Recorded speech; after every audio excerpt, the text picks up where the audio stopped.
Muito bem, pessoal. Então, vamos falar um pouquinho sobre o reino Plantae, né? Lembrem-se na nossa última aula sobre taxonomia, sobre classificação, que hoje nós colocamos todos os seres vivos em 5 grandes reinos. Vamos relembrar? Monera, protista, fungi, animal e vegetal ou Plantae. Então hoje nós vamos falar um pouquinho sobre o reino Plantae, tá bem? Bom, o que caracteriza esse reino, né? O que precisa ter para estar dentro do reino Plantae? É uma série de características. Nós vamos destacar aqui algumas mais importantes, tá bem? Vamos destacar aqui algumas mais importantes. Bom, primeira característica: todos do reino Plantae são autótrofos. O que significa isso? São seres que fazem fotossíntese, portanto produzem o seu próprio alimento. Então, para ser uma planta, tem que fazer fotossíntese, tá? E como resultado dessa fotossíntese, ela vai produzir seiva, né? Que nós chamamos aí de seiva elaborada, tá bem? Bom, outras características nós vamos citar depois, mas nesse primeiro momento é importante lembrar que as plantas fazem fotossíntese. São células eucarióticas, ou seja, elas possuem um núcleo envolto por uma carioteca, mas o mais importante de tudo é que lá dentro das suas células vai aparecer uma organela que é responsável por essa tal fotossíntese tão importante. Nome dela? Cloroplasto. E o cloroplasto, então, são esses plastos, essas bolsinhas, essa aqui, ó, que vai armazenar a famosa clorofila, de coloração verde, o que dá às plantas, de um modo geral, a coloração verde. Veja, as plantas podem ter outras colorações devido a outros pigmentos, como, por exemplo, o caroteno, que é amarelado, alaranjado. A cenoura é rica em caroteno. Pode ter, por exemplo, as antocianinas, que são de coloração avermelhada, que vai estar presente nas pétalas, mas sempre, mesmo que a planta seja de cor avermelhada ou amarelada, ela possui na sua estrutura clorofila, em especial na folha, onde ocorre o processo de fotossíntese de forma mais intensa. Então tá aí, olha uma fotomicrografia interessante de uma célula vegetal. A gente vê aqui a parede celular da célula e a gente consegue observar aqui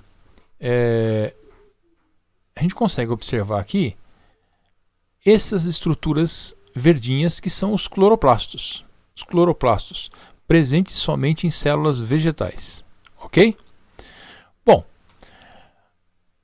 então essas plantas, né, esses seres do reino Plantae, eles vão ser capazes de fabricar o seu próprio alimento. Daí o nome autótrofo, autotrófos. Já vimos isso lá na ecologia. Bom, como que as plantas realizam o processo de fotossíntese?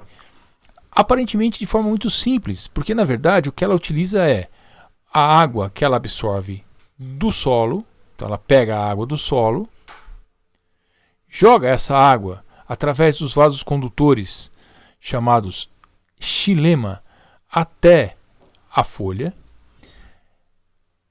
capta da atmosfera o gás carbônico e, na presença da luz, ela realiza o processo de fotossíntese lá nos cloroplastos. E a partir desse processo de fotossíntese, que a gente vai estudar depois com mais calma, ela vai produzir o gás oxigênio, que é liberado para a atmosfera e usado por todos os seres aeróbicos, inclusive ela própria, e vai produzir o seu alimento, que é o açúcar. E esse açúcar, então, é direcionado para todas as partes da planta através de vasos condutores chamados floema, e lá ele é armazenado na forma de amido. Bem, então nós já sabemos que as plantas são aquelas que vão realizar a fotossíntese, portanto, vão produzir seu próprio alimento. Agora, a pergunta da nossa aula é: quais são os representantes do reino Plantae? Quais são os seres que estão presentes no reino Plantae? Existem 4 grandes grupos que compõem as plantas ou os vegetais na atualidade: as briófitas, pteridófitas, gimnospermas e angiospermas. Eles já estão colocados numa escala crescente do processo evolutivo, tá bem? Nós consideramos as briófitas e as pteridófitas plantas inferiores, mais primitivas, que surgem primeiro na evolução do planeta. E consideramos as gimnospermas e as angiospermas vegetais superiores. A pergunta é: você saberia identificar cada um desses grupos? Esse é o objetivo da nossa aula, que você possa, ao final, entender e dizer quais são as plantas e como elas estão identificadas em cada um dos grupos, tá bem? Muito bem, então vamos lá. As briófitas são as mais simplesinhas, são plantas avasculares. Elas não têm aqueles tecidos de condução que nós falamos no slide anterior. Não tem floema, não tem xilema. São plantas muito pequenininhas que a gente vai ver daqui a pouquinho. Elas são os musgos e as hepáticas, principalmente. Já as pteridófitas passam a ser vasculares. Isso faz com que ela possa ser um pouco maior, né, em tamanho, porque a presença dos vasos condutores facilita o transporte de nutrientes dentro da planta. Pelo xilema, como nós já dissemos no slide anterior, vai subir a seiva bruta, que é a água e sais minerais, e pelo floema vai descer a seiva elaborada, água e açúcar fabricado pela fotossíntese. São exemplos de pteridófitas as samambaias e as avencas. As gimnospermas caracterizam os pinheiros de um modo geral. O único pinheiro, né, ou o principal pinheiro que nós conhecemos aqui no Brasil é o pinheiro do Paraná. Vamos falar um pouquinho sobre eles depois. E finalmente, o maior grupo de plantas que existe no planeta hoje são as angiospermas. O que diferencia as angiospermas das gimnospermas é que as gimnospermas elas não possuem fruto. Tem semente, mas não tem fruto. E as angiospermas já possuem um fruto, certo? Um fruto protegendo e aumentando a possibilidade de sobrevivência da semente. Bom, esses são então os 4 grupos. Briófitas, esse aqui, né? esse menorzinho aqui, pteridófitas, gimnospermas e angiospermas. Lembrando que as pteridófitas são muito pequenininhas, não passam de 3, 4 centímetros. As pteridófitas já são maiores, vocês conhecem aí as samambaias, né? Existe até uma samambaia aqui no Brasil, conhecida como samambaia açu, característicos da Mata Atlântica. As gimnospermas, que são os pinheiros, são grandes, né? E já apresentam uma flor primitiva que nós vamos dar o nome de estróbilo, falaremos daqui a pouquinho. E finalmente as angiospermas, que vão apresentar fruto protegendo a semente. Então a gimnosperma tem semente, mas não tem fruto. Aliás, a palavra gímino significa nua. Semente, esperma, gímino, nua, semente nua. Não é protegido pelo fruto que está presente nas angiospermas. Bom, a sequência evolutiva que nós conhecemos é que as algas verdes primitivas aquáticas deram origem às briófitas, mas também origem às pteridófitas, que por sua vez deram origem às gimnospermas e às angiospermas. As briófitas, então, como nós dissemos, são plantas muito pequenininhas, olha, 2 centímetros, 3 centímetros, né? Compreendem os musgos e as hepáticas. Sempre que você vê uma superfície muito úmida na natureza, tipo uma rocha ou um muro, né? Os musgos crescem neles. Tá bem? Se você quiser assistir a nossa aula opcional lá, que fala sobre as briófitas, tem briófitas na prática. Lá nós mostramos as briófitas na natureza e ao microscópio. Se tiver interesse, vai até lá. Bom, observe então os musgos e as hepáticas, tá vendo? Formando verdadeiros tapetinhos sobre as plantas, sobre o substrato, pode ser uma árvore, pode ser uma rocha, né?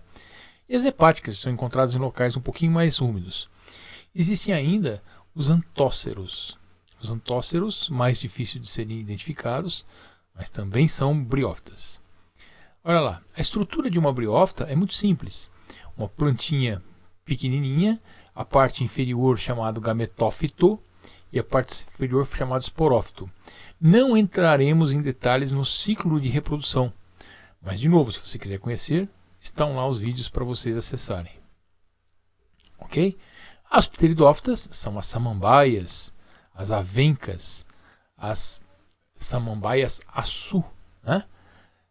Plantas que já desenvolveram os vasos condutores, como nós dissemos, e portanto tem tamanho maior. Uma curiosidade, o xaxim, talvez vocês não conheçam, os mais jovens aí não conheçam, mas os xaxins eram vasos feitos de caule de samambaia açu. Hoje proibido retirar na natureza agora são feitos de raspas de coco, tá bem? Olha lá a samambaia açu no meio da mata, né? São plantas muito grandes, são plantas que chegam a ter 4 ou 5 metros de altura, tá bem? Mas existem outras pteridófitas, por exemplo, as selaginelas, as salvíneas, que são plantinhas aquáticas, o licopodium e o equisetum. Possivelmente vocês nunca pararam para observar uma delas, mas se tiverem oportunidade, façam isso na natureza. Então é importante que a gente perceba que existe uma diferença muito grande entre briófita e pteridófita. A primeira diferença é que as briófitas são avasculares e as pteridófitas são vasculares, ou seja, briófita não tem vasos condutores, xilema e floema, pteridófita sim. Isso faz com que as briófitas sejam pequenininhas, enquanto que as pteridófitas têm um porte um pouco maior. E uma coisa importante, é a primeira vez nas pteridófitas que vão aparecer raiz, caule e folha verdadeiras, tá bem? Ambas não possuem nem flor, nem fruto, nem semente, ok? E finalmente chega para a aula de hoje as gimnospermas, que são as cicas, as sequoias, os pinos, o pinheiro do Paraná, nosso principal pinheiro gimnosperma. O que tem de interessante e importante na gimnosperma? Primeiro, que ela vai formar uma estrutura de reprodução que pode ser fecundada pelo vento. Nós não falamos nas duas anteriores, é necessário que exista água para que ocorra a fecundação. Aqui já não existe mais a necessidade, o vento dá conta disso. E para isso surgiu uma estrutura que nós chamamos de estróbilo. É uma flor primitiva que não tem aquelas características que você conhece de uma flor, com pétalas, sépalas, mas que permite a fecundação pelo vento. Fecundação por anemofilia. E daí surgem as sementes. E no nosso pinheiro, aqui no pinheiro do Paraná, Araucária angustifolia, é possível obter essa semente para alimentação que nós chamamos de pinhão. É aquele pinhão que você come lá na festa junina. Tem um endosperma de reserva nutritiva e dentro dele um embriãozinho, tá bem? Bom, tá aí algumas espécies de gimnosperma, vocês devem conhecer algumas, são muito usadas para ornamentação, né? E a sequoia é uma gimnosperma, uma planta enorme, né? Olha aí, acho que é considerada na atualidade a maior vegetal que existe, né? Existem aquelas florestas de sequoias no hemisfério norte. E por fim as angiospermas, que nós falaremos na próxima aula, com um pouco mais de detalhes, mas que caracteriza o quê? A presença de um fruto protegendo a semente, oriunda da fecundação de uma flor. E aí tem as belezas de flores que nós conhecemos nas angiospermas, tá bem? Na próxima aula, nós vamos conhecer um pouquinho sobre essas flores e esses frutos diferenciados e variados que existem na natureza. Legal, pessoal? Então tá aí, né? O cladograma explicando o processo de desenvolvimento das plantas, como nós dissemos.